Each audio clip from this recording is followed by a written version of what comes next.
I didn't even get to sit down before he broke it off. The cafe was crowded, soft jazz playing from the overhead speakers, the scent of espresso and expensive desserts hanging in the air. I had barely taken 2 steps toward the table when Jason looked up from his untouched cappuccino and said, "We need to talk." My stomach dropped. I remember the way his voice sounded, flat, almost rehearsed. I sat anyway, my palms already damp. "What's going on?" I asked, forcing a smile. "Is this about the caterer?" He didn't answer that. Instead, he reached into his coat pocket and placed a small velvet box on the table, not to give it to me, but to take something back. "I can't marry you, Emily," he said. Just like that. 7 words that carved through me sharper than any scalpel I'd ever held. "What?" I whispered. He leaned back in his chair, as if the weight of honesty had finally set him free. "It's not you. It's just we're heading in different directions. I've made connections, important ones. Megan Langley and I were aligned in ways I didn't see before." Megan Langley, daughter of Gregory Langley, the venture capitalist who practically owned half the West Coast's tech startups. My heart began to race. "You're leaving me for her?" "It's not like that," he said, though it clearly was. "This is better for both of us. You deserve someone simpler." He didn't even flinch when I stared at him, stunned and silent, trying to understand how the man I was supposed to marry in 16 days could erase me so cleanly. Then, as if he hadn't gutted me enough, he added, "Also, the ring. It's a family heirloom. My grandmother would be devastated if it left the family." I slipped it off. My hands were shaking, but I did it. I placed it gently on the table between us and said, "Thank you for your honesty."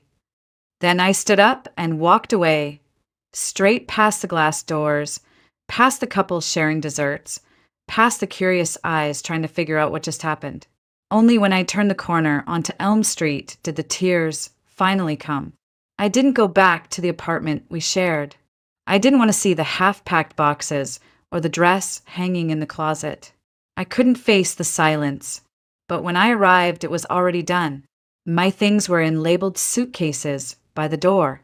Clothing, books, toiletries, all carefully sorted, as if I were being returned to sender. Not by Jason. He wouldn't have been that considerate. It had to be his mother. I sat on the floor beside those bags for I don't know how long.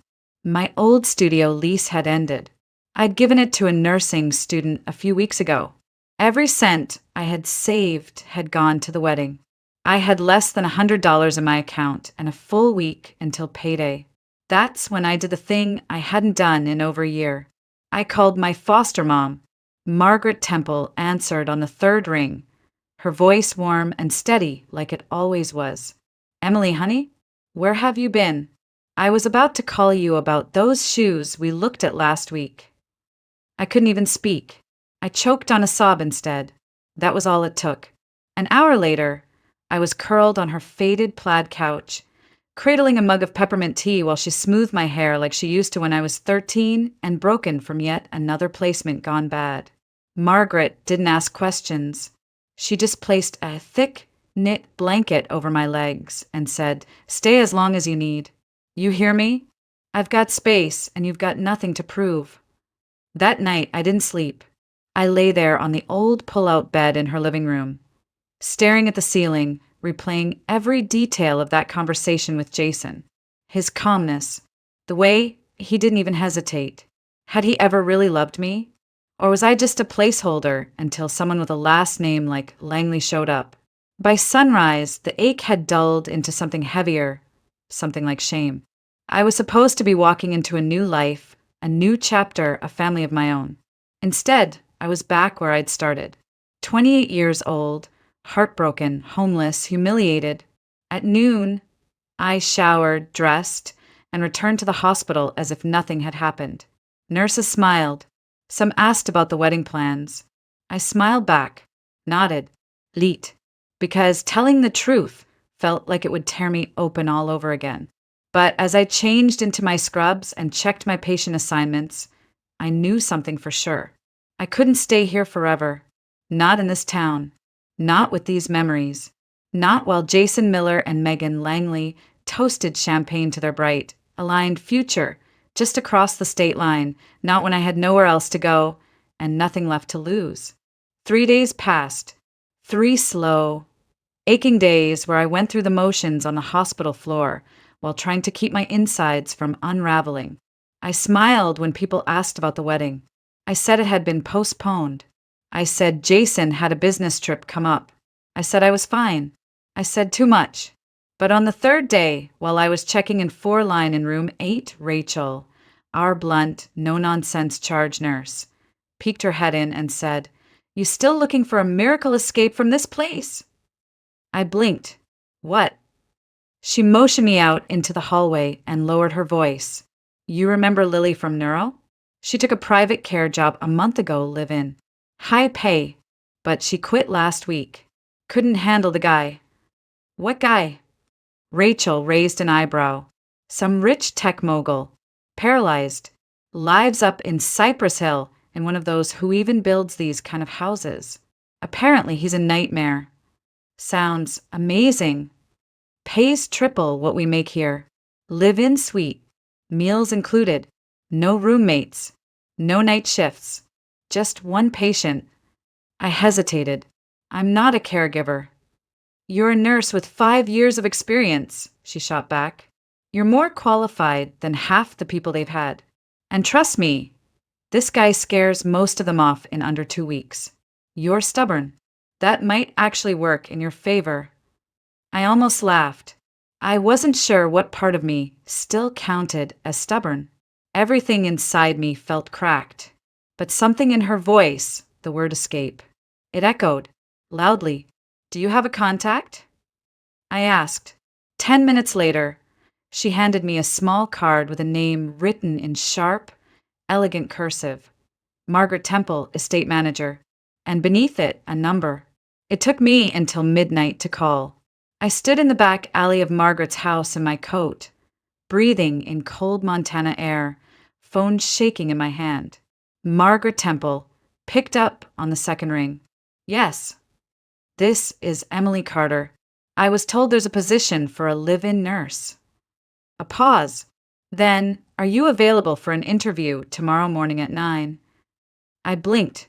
"Yes, I can be there." "Bring your credentials and references. The address will be texted shortly. Do not be late." The line went dead. At 4:30 a.m., I boarded the earliest flight out of Helena to San Francisco, connecting to a regional shuttle that climbed the hills of Cyprus until it left the real world behind. Everything felt like a dream I hadn't earned. And then I saw the house. It looked like a modern fortress, glass, steel, and sharp edges woven into the cliffside as if someone had carved a mansion out of sunlight and stone. A long black gate swung open as my cab approached, and for a second, I wanted to tell the driver to turn around. Too late. Margaret Temple met me at the front door. A woman in her 60s, thin as wire, hair pulled into a tight twist, dark blue suit without a wrinkle. She looked me up and down with the precision of someone who had worked in either the military or a hospital. "You're early," she said. "I didn't want to be late." "Good. Follow me." The interview was swift. She glanced over my resume, asked 4 questions, didn't smile once, and finally said, "The position is yours, Miss Carter. The terms are simple. Round-the-clock availability. 2 days off per month. No visitors. Medical knowledge is crucial. Discretion is non-negotiable. Your patient is a complicated man. You will be living on the 2nd floor, adjacent to his suite. Meals and lodging are included. Salary, $12,000 per month, plus performance bonus depending on the condition's progression." I tried not to react. I still remember gripping the arms of the chair to keep from laughing out loud. It was more than triple what I made at the hospital. I didn't have a plan. I didn't have anything but an overstuffed duffel bag and a bleeding heart. But I said yes. I said it without hesitating. Margaret slid a folder across the table. "This is your contract. Review it before tomorrow. Your patient is Mr. Ryan Hale." The name meant nothing to me then. It would soon mean everything. The next morning, I stood outside his door, folder in hand, heart thudding. The hallway was quiet, hushed by the kind of carpet that swallowed footsteps. Everything about this house was polished and cold. Stone floors, sleek lines, expensive silence. Margaret stood beside me, clipboard pressed to her chest. "You're sure you want this?" she asked without looking at me. I signed the contract. "That's not what I asked." I swallowed. "Yes." She knocked twice, then opened the door without waiting for a response. The room was large, too large.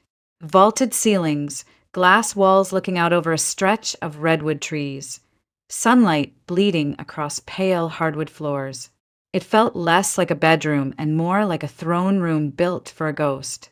He was by the window, in a sleek black wheelchair, back to us. "Mr. Hale," Margaret said crisply, "your new nurse has arrived. Emily Carter." He didn't turn right away, just sat there, fingers slowly tapping the armrest. Then, finally, he pivoted, and my breath caught. I don't know what I expected. An older man, maybe. Someone frail. But Ryan Hale was young. Maybe mid-30s. Tall even while seated. Short dark hair. Sharp jawline, eyes like cut glass. And yet there was something exhausted about him. His skin was pale, his frame lean, but his expression was the thing that warned me. He looked at me like I was already disappointing him. "So," he said, voice low and biting, "they sent me another one." I opened my mouth to speak, but he cut me off. "What's the bet this time, Margaret? A week? 10 days?" Margaret didn't answer. She only said, "I'll leave you two to get acquainted," and left, shutting the door behind her. Silence stretched. "I'm not here to place bets," I said finally. "Just to do my job." He rolled his chair a few feet closer, examining me like I was a piece of art he didn't particularly like. "And what job do you think that is?" "Medication, physical therapy, monitoring vitals, supporting rehabilitation." He snorted. "You forgot the part where you nod sympathetically while I fail to walk again. That's usually everyone's favorite part." I didn't flinch. "I'm not here to pity you." He tilted his head slightly. "Oh, that's new. Most of them crack by day 3. Maybe I'll surprise you." "Maybe," he said, though the smirk that curled at the edge of his mouth made it clear he didn't believe a word. We went through the day in stiff silence. I administered medication, reviewed his physical therapy plan, took notes. Ryan kept making barbed comments, testing me, pushing. But I didn't bite. I'd worked with veterans who lost limbs, teenagers who screamed through every injection, mothers who wept through morphine highs. Ryan Hale was not going to scare me. That evening, as I prepped his room for the night, he said suddenly, "You're not what I expected." I looked up from the drawer. "No." "You haven't asked about the accident. I figured you'd tell me if you wanted to." Another pause. Another surprise.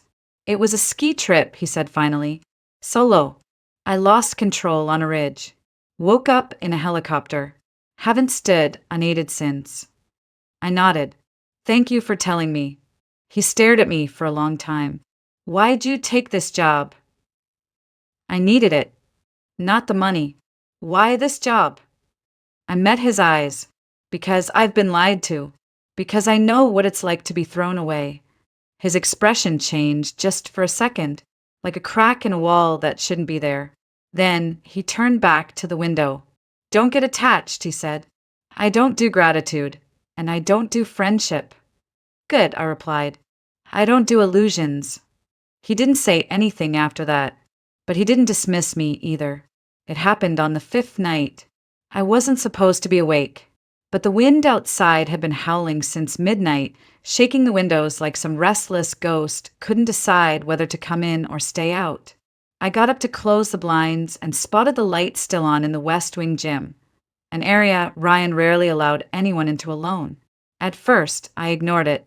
I told myself he probably fell asleep watching TV in there. But something tugged at me, something quiet and instinctive. I slipped on my sweater, padded down the silent hall, and pushed the gym door open just enough to peek through. And what I saw stopped everything. Ryan Hale was standing. Not completely, not unaided. He was gripping a pair of parallel bars, his arms tense with strain, sweat dripping down his temple. His legs trembled beneath him, every muscle taut, but he was doing it. Slowly, determinately, step by painstaking step. My breath caught. He didn't notice me at first, he was too focused, but the soft creak of the door gave me away. He turned, saw me, and his expression shifted instantly from effort to rage. "What the hell are you doing?" he snapped. "I heard something. I thought, get out." "Ryan, now." I didn't move. I couldn't. Not because I was frozen, but because something in my chest had already changed. He wasn't hopeless. He wasn't finished. He was hiding progress. Why? Why are you keeping this a secret? I asked softly, his hands clenched tighter around the bars, knuckles white. Because the minute people see progress, they expect miracles. That's not how healing works. He laughed bitterly. No, but it's how disappointment works. I've already watched people walk away once they realized I wasn't going to magically rise out of the chair and be who I was again. I'm not doing that again. So instead, you pretend there's nothing left? That you've given up? His jaw tightened. You don't get it. I stepped closer, carefully, like approaching a wounded animal. Maybe I do. His eyes locked onto mine, furious, uncertain. I'm not going to tell anyone, I said. But if you let me help you, really help you, we can work toward something better. You don't have to do this alone. Why? He demanded. Why do you care? Because I know what it's like to have your future ripped away and be expected to smile through the pieces. He stared at me, breathing hard, sweat gleaming on his skin. I thought he'd yell again, order me out, threaten to fire me. Instead, he lowered himself slowly back into the chair, silent, exhausted. Finally, he muttered, "Fine." My heart jumped. "We keep this between us," he added. No one knows." "I understand." "And you follow my lead. I say stop, we stop. I say go, you help. That's it." "Agreed." He studied me, eyes still sharp, but something had shifted. Something unspoken. "You're not like the others." I shrugged. "I'm not trying to be." We started the sessions the next morning. Early, quiet, before Margaret stirred, before the sunlight fully warmed the kitchen tiles. Each step he took was agony. Controlled, measured, like fighting gravity with nothing but spite and muscle memory. But he did it, and I was there. Not to cheer, not to weep, just to support. One hand steadying the world he didn't want to fall in. It started with a voice. I was organizing the meds cabinet in my room when I heard it. Deep, confident, too smooth. Male. Not Ryan. Not a house staff member. Curious. I moved quietly toward the main hallway and followed the sound into the west sitting room. There, lounging on the leather couch, was a man in his early 40s, expensive watch glinting in the morning sun, holding a glass of something that wasn't juice. "Ryan, you look like hell," the man laughed. Ryan, across from him, offered a tight smile. "Good to see you too, Eric." That was my introduction to Eric Thorne, Ryan's longtime business partner. The man who, according to Margaret, had stepped up to manage Hale Nexus Technologies after Ryan's accident. Something about him made my skin crawl. Maybe it was the way he looked at Ryan like he was still measuring his worth. Or maybe it was how his eyes landed on me when I walked in with the tea tray. Slow, assessing, invasive. "This the new one?" he asked. "Emily Carter," I said evenly, setting down the tray. "She any better than the last three?" Eric quipped, sipping his drink. "She's not here to entertain you," Ryan replied coldly. "She's my nurse." The conversation turned to business. Mergers, investor tensions, government contracts. I tried to stay invisible, but one word froze me where I stood. "Langley." Eric leaned in, lowering his voice. Laura says her father's ready to push the funds through. We just need the control package transferred to the shell. Langley Capital will absorb it. He's got contacts in the tech board. Easy in. Ryan didn't respond. He stared out the window, knuckles tight against the armrest. I've already prepped the docs, Eric continued. We just need your signature. Later, Ryan said. I'll look them over. You've been saying that for weeks. If we wait much longer, the opportunity closes. Ryan didn't answer. My pulse thundered in my ears. I slipped out of the room before either of them noticed. I was still standing there. Langley. Laura Langley. That name still haunted me. And then it clicked. Langley Capital. Laura. Eric's push for Ryan's signature, the company. They were trying to take it, strip control while Ryan was still recovering. And if Laura was involved, Megan Langley couldn't be far behind. My chest tightened as I returned to my room and shut the door. Was this connected to what happened to me? Was I just a bystander caught in the crossfire of something bigger? Or had they chosen me for this, for being the girl no one would suspect? That night, I couldn't keep it in. As I helped Ryan with his stretching exercises, I broke the silence. There's something I overheard today about your company. He didn't look at me. Go on. I told him everything verbatim. Names, phrases, tone. I even mentioned Megan Langley. At that he paused. You know her. My ex-fiancé left me for her. He blinked slowly. Jason Miller? I nodded. You know him? No, but I've heard the name through Eric. He rolled away from the wall and stared at me. Are you suggesting that my business partner and your ex are, what, in on something together? I'm suggesting it's too much of a coincidence. He didn't say anything for a long moment. Then, finally, I'll review the documents. That was it. I tried not to feel crushed. I'd hoped for more, maybe belief, maybe action. But instead, Ryan returned to silence, like everything I said had gone straight into a void. That night, I paced my room like a cage thing. Was I wrong? Was I imagining shadows? Or worse, was I right and no one would believe me? The next morning, he knocked on my door. He never knocked. When I opened it, Ryan sat in his wheelchair, a folder in his lap. You were right, he said. Langley Capital isn't just investing. The paperwork transfers decision-making rights and ownership to a holding company Eric formed 2 months ago, hidden under layers. My breath caught. I want you to help me stop them. He handed me the folder. Are you sure?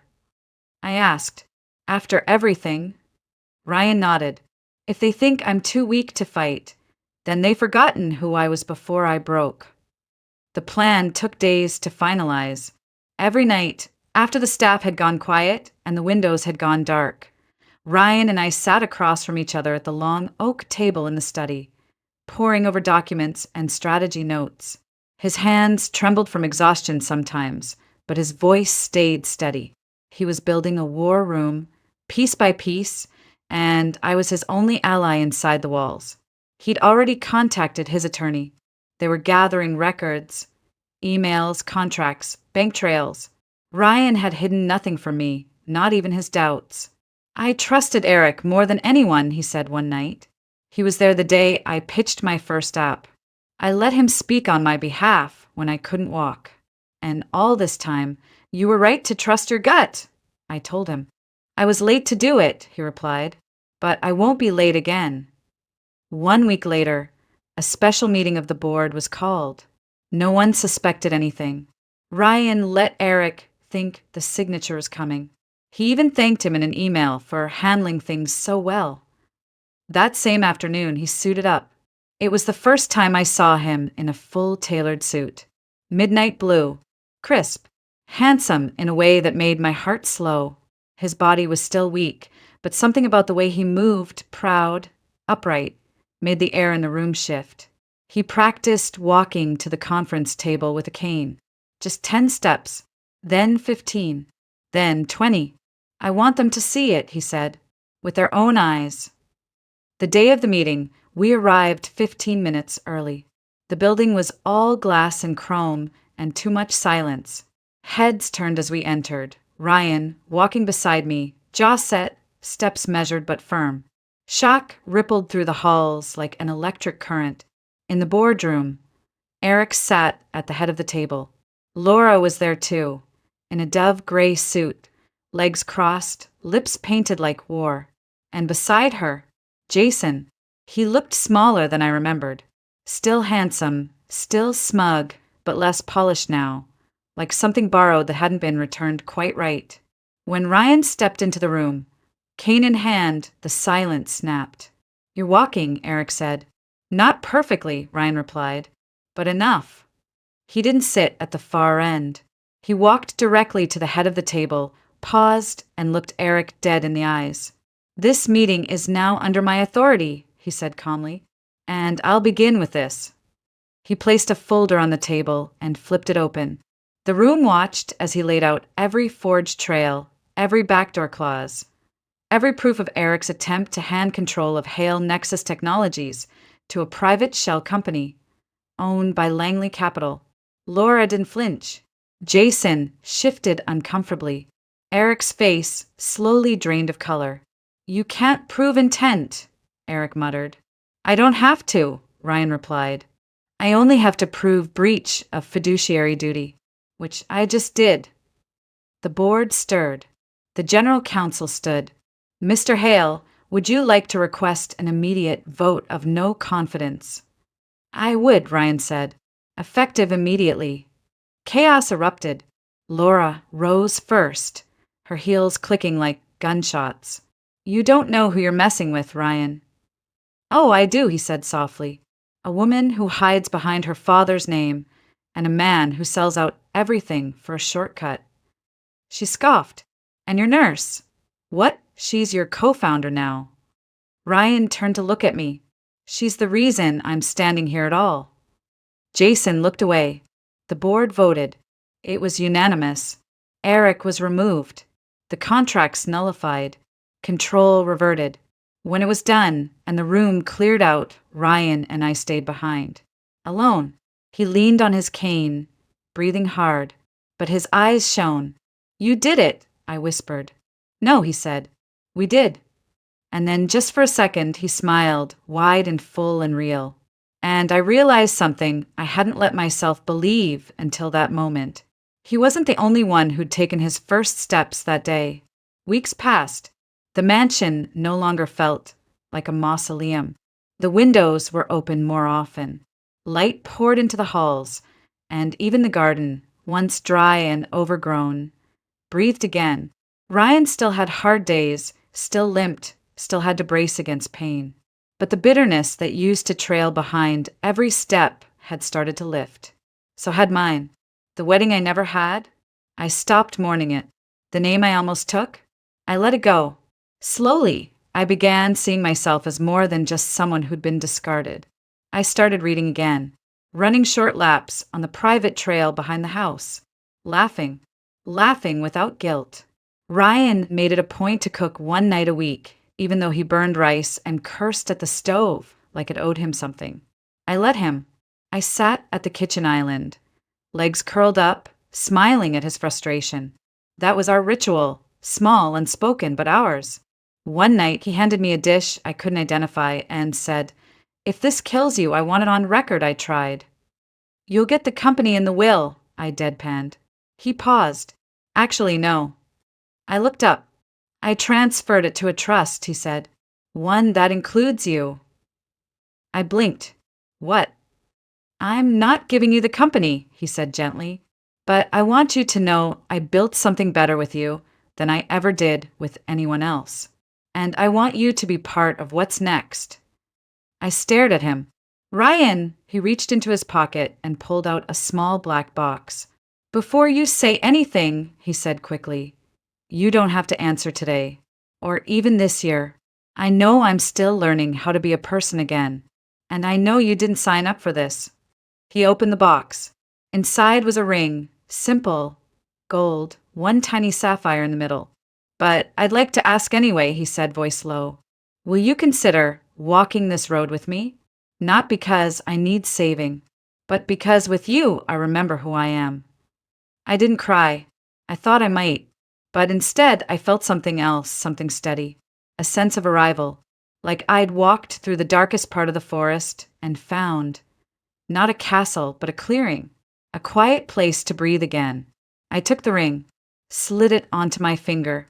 I'm not saying yes, I whispered, smiling. But I'm not saying no. He laughed. That sounds exactly like you. We didn't rush. There were no grand announcements, no headlines, just more mornings, more progress. He walked half a mile on his own the following month. I passed my certification to open my own private practice. We hired more staff. I stayed in the house, but it no longer felt like his. It felt like ours. As for Jason, he texted once, 2 lines, asking if I was okay. I never replied. I didn't need to, because the truth was, I'd already gotten everything I was supposed to get from that heartbreak. A lesson, a detour, and a doorway into the life I hadn't even dared to imagine. And Ryan? He stopped using the chair altogether by the fall. On his birthday, we took a short trip up to the coast. Just us. He walked beside me down the beach at sunset, sand clinging to our feet, the wind cold enough to sting. At one point, he looked out over the ocean and said, "You think we'll ever go back to who we were before at all?" I shook my head. I hope not. He turned to me, and I added, because who we became is better. He didn't respond. He just reached for my hand and didn't let go.